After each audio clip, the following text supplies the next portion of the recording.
Hello students, we have been discussing in the earlier modules about the importance of adolescent period, how the physical development takes place, how the cognitive and social development occurs, and what are the factors that influence the moral development.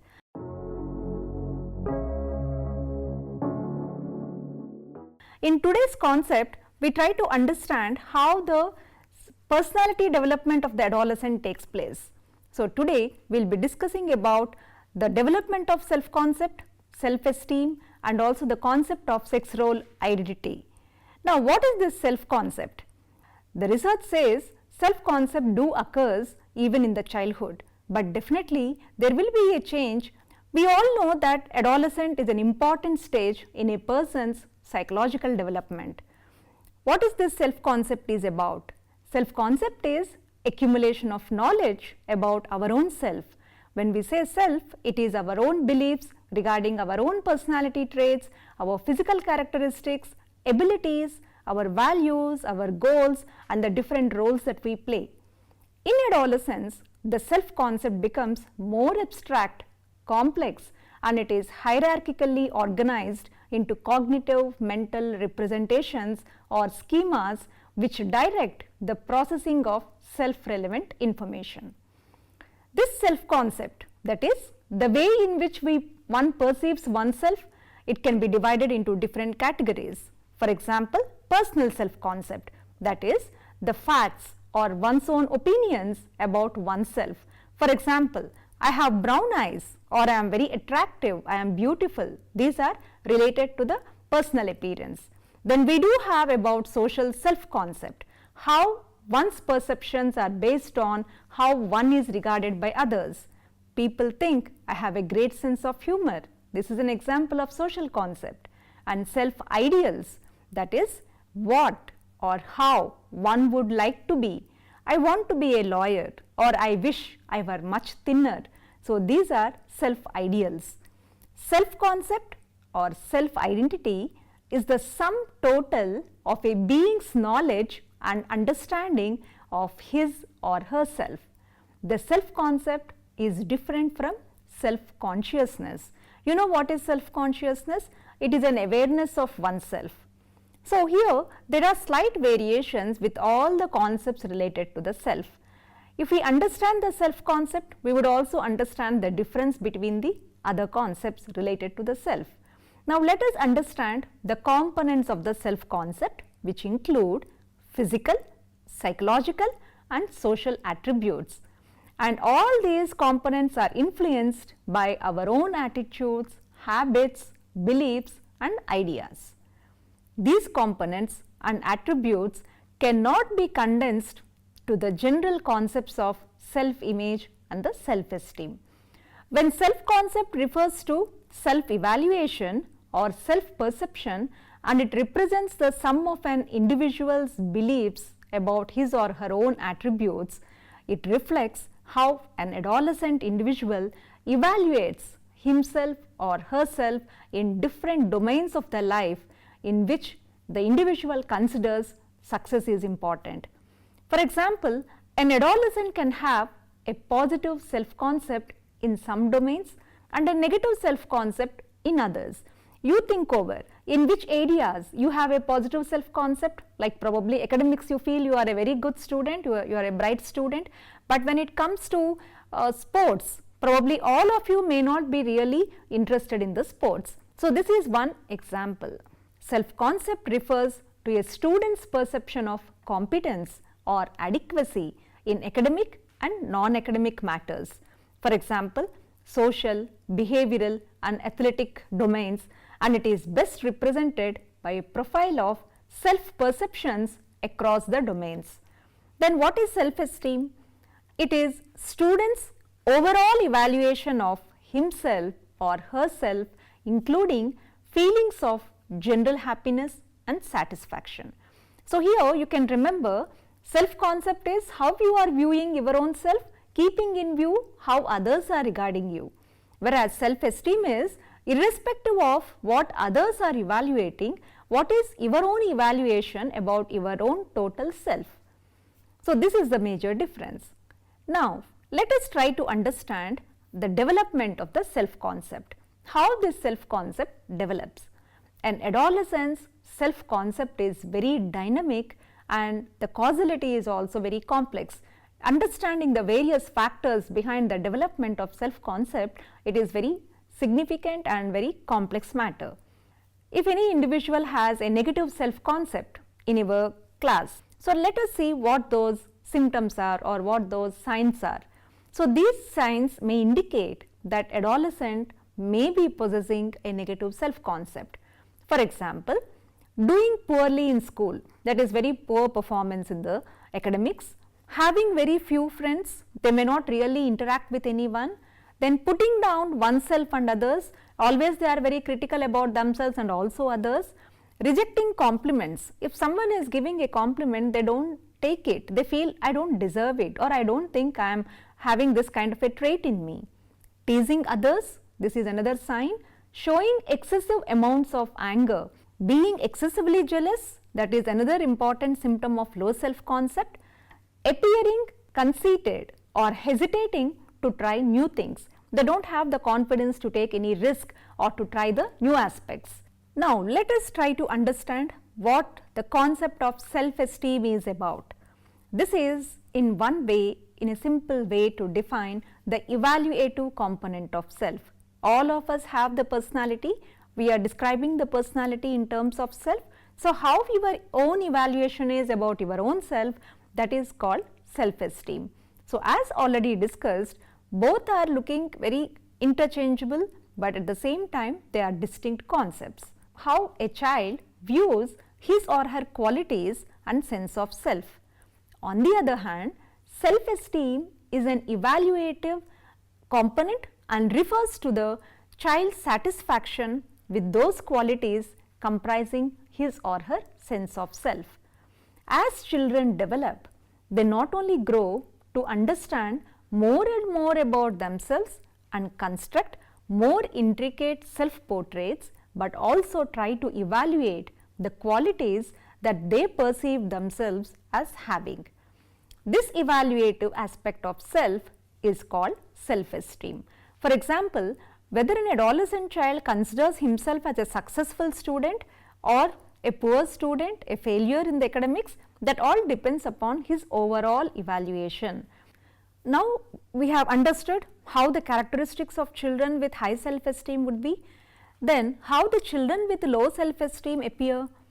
They view their self in a less favorable light, that is always in a negative way, and they choose to dwell on perceived inadequacies rather than on any strengths that may happen to display.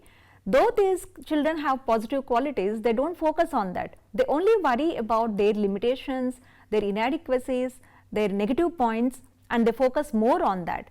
That because of that, that low self-esteem will be still continuing. Now, let us understand how the self-esteem is originated, how it is developed. As we have already discussed, the children's evaluation of themselves and their competencies is the most important part of the self, which influences all aspects of their behavior and contributes to their psychological well-being. We should understand from where this self-esteem originates and when do children first establish a sense of self-worth. So, these questions are not very easy to answer, but definitely if you can refer to Bowlby's working model theory, who spoke a lot about parenting styles, this theory provides some clues in understanding when this self-esteem originates. According to this theory, very securely attached children construct a positive working model of self and others, and they begin to evaluate themselves, understand themselves in a more favorable way than those children. And this theory has been supported by a number of empirical researchers. So, they answer this puppet is good or this puppet is bad. So, this when they are referring to the puppet, it is about their own self, it is about their own understanding of themselves that they are projecting there. So, children with secure ties to their mothers not only describe themselves as very favorably through this puppet than the children who were insecurely attached, but they were also rated as very socially skilled by their preschool teachers. So here we can understand the attachment with the parents, especially with the mother, also influences the development of self-esteem. Self-esteem was very highest for those children who were securely attached to both their parents, and it proved to be stable over time when reassessed at age 18. So 4 to 8 years there was stability in their understanding of themselves and in their self-worth or self-esteem. So it seems that by age 4 or 5, children already established a meaningful sense of self-esteem, which is influenced by their attachment history and is reasonably accurate reflection of how their teachers evaluate their social competencies. So both the parents and also at the school, how the teachers are perceiving them has influenced their self-esteem. Now, what are the components of self-esteem? A global appraisal of self that comes to the mind based on our own strengths and weaknesses we display in different life domains. But when it comes to the children or the adolescents, the same is not the case, because initially who evaluated that they have good competencies, they have good adequacies in many different areas, later on integrated these impressions to an overall self-evaluation, which is called self-perception scale, on which they evaluated themselves in 5 domains of life, that is scholastic competence, social acceptance, physical appearance, athletic competence and behavioral conduct. Might be accused of having inflated self-perceptions because they tend to rate themselves very positively in all the domains of the life. At around age 8, the cognitive appraisals of these children begin to closely reflect other people's evaluations of themselves.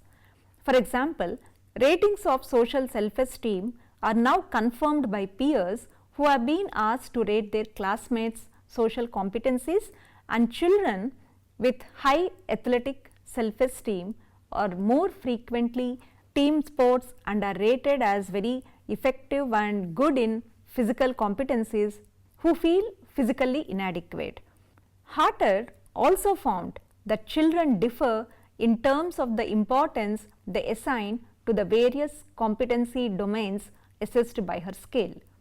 Children who rate themselves as very competent in areas that they see as most important tend to be highest in overall self-worth. To describe their finding that adolescents begin to perceive their self-worth, for example, with regard to the parents, their understanding of their own self is different. With regard to the teachers, how the teachers perceive them would be different. With male classmates, it is different, and with female classmates, it is different. So this relational self-worth depends upon with whom they are referring to. This indicates that our self-esteem depends not only on how others evaluate us, but also on how we evaluate ourselves. That is, on the kinds of relationships and aspects of relational worth we view as most important or central to our self-concepts. Now, given the increasing importance of interpersonal relationships, new relationship oriented dimensions like romantic appeal during the adolescence and quality of close friendships become very important contributors to an adolescent's global self-esteem. However, these new dimensions influence the self-appraisal of boys and girls in different ways. Girls who enjoy very high self-esteem are often those who had very supportive relationships with friends. Low relational self-worth, self-esteem in girls is most strongly associated with failure to win friends' approval, whereas a major contributor to low self-esteem in adolescent boys is lack of romantic competence as reflected by a failure to win or maintain the affection of girls. Now, how the changes do occur in the self-esteem? Is a child who enjoys very high self-esteem as an 8-year-old child, which we have discussed now, likely to feel good about himself or herself even as an adolescent? Whether like the stresses and strains of adolescent cause most teenagers to doubt themselves and their competencies, which will be influencing their self-esteem? All these questions can be answered if we can put forward the Erik Erikson's theory, who argued that young adolescents who experience many physical, cognitive and social changes associated with puberty often become confused, and they show some erosion of self-esteem as they just leave their childhood and then begin to search for stable adult identity.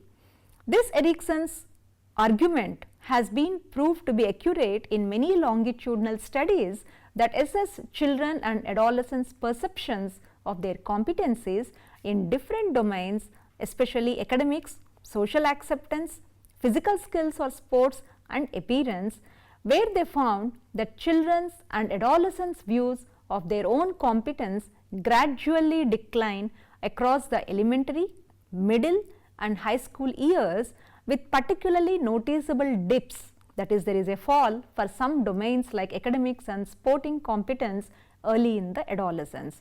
So, throughout the childhood there was a stable self-esteem. When they enter into the adolescence, there is a sudden decrease in the self-esteem, but later on again there will be an increase in the self-esteem. These declining competency beliefs may reflect the more realistic self-appraisals that older children provide, as they discover that they may not be particularly skilled in one or more competency domains. Now, to understand what factors, that is what social factors contribute to the self-esteem, our home environments, our peers, our parents' interactions with us and even the culture we live in influence our self-esteem. Very briefly, we can speak about the importance of parenting styles. Parents play a crucial role in shaping the child's self-esteem. Adolescents with high self-esteem tend to have parents who are warm and supportive, who clearly set standards for them to live up to and allow them a voice in making decisions that affect them personally. Apart from the parenting styles, the next important factor that influences self-esteem is peer influences, large to a greater extent in the adolescent period, which shapes children's perceived competencies and global self-esteem, particularly in Western cultures, where competition and individual accomplishments are emphasized more. Peer influences on self-esteem become more apparent during the adolescence. Young adolescents who receive ample and balanced social support from both parents and peers tend to display high levels of self-esteem and very few problematic behaviors. The third and most important influence on the self-concept and self-esteem is cultural influences. Self-concept and self-esteem may vary across different cultures. If you take Western societies like United States, Canada, Australia and the industrialized countries of Europe, which are termed as individualistic societies, they value competition and individual initiative, and so they emphasize the ways in which people differ from each other.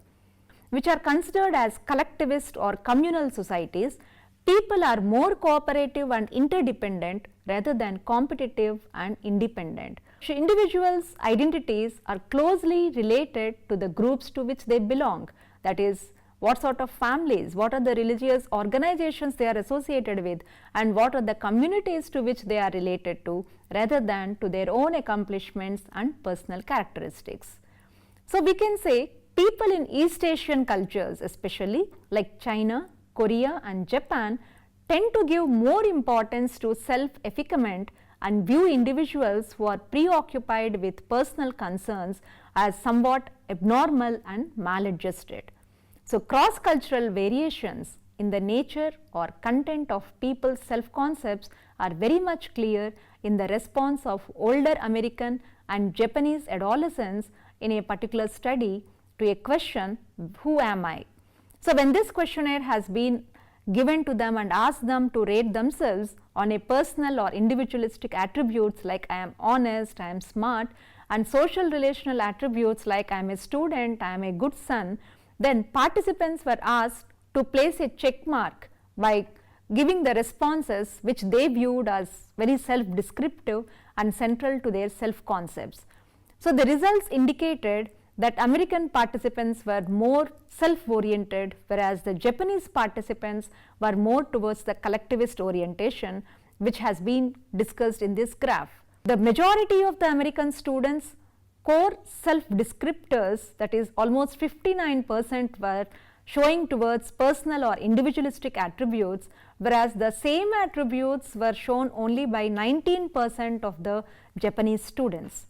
On the other hand, Japanese students were much more inclined than the American students to the list of social or relational attributes as very noteworthy components of their self-concepts. So, we can say in terms of developmental trends, older Japanese and Chinese adolescents are less inclined than pre-adolescents to make distinctions among people on the basis of individualistic attributes, whereas American participants showed more inclination to make such distinctions as they grow older. So, finally, the research reveals that Asian American adolescents whose families often retain many collectivist values even after immigrating to the United States tend to place more emphasis on their social identities and connections to other people than European American adolescents. So, we can state clearly that traditional values and beliefs of one's culture dramatically influence the kinds of self-concepts and self-esteems that emerge. So, once we have understood the concept of self-concept and self-esteem, a small minor concept is sex role identity or sex identity. Sex role identity refers to an individual's configuration of sex type traits, attitudes and interests, a configuration which is congruent with and affirms or validates his or her biological sex. If the individual's traits, attitudes and interests are not congruent with his or her biological sex, the individual's sex role identity is said to be inadequate, disturbed or insecure.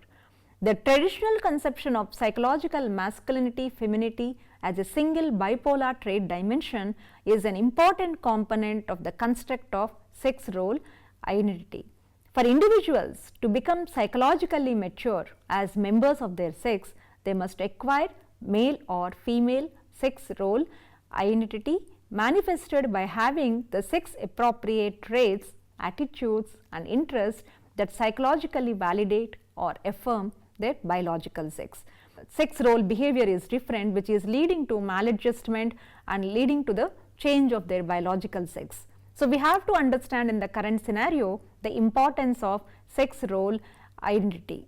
To summarize whatever we have learned, we try to understand the concepts of self in relation to self-concept and self-esteem, how different domains of the self-concept and the self-esteem are influenced by number of factors like parenting styles, the cultural influences, the peer influences, and when we speak about the cultural influences, cross-cultural variations, how they influence the development of self-concept and self-esteem.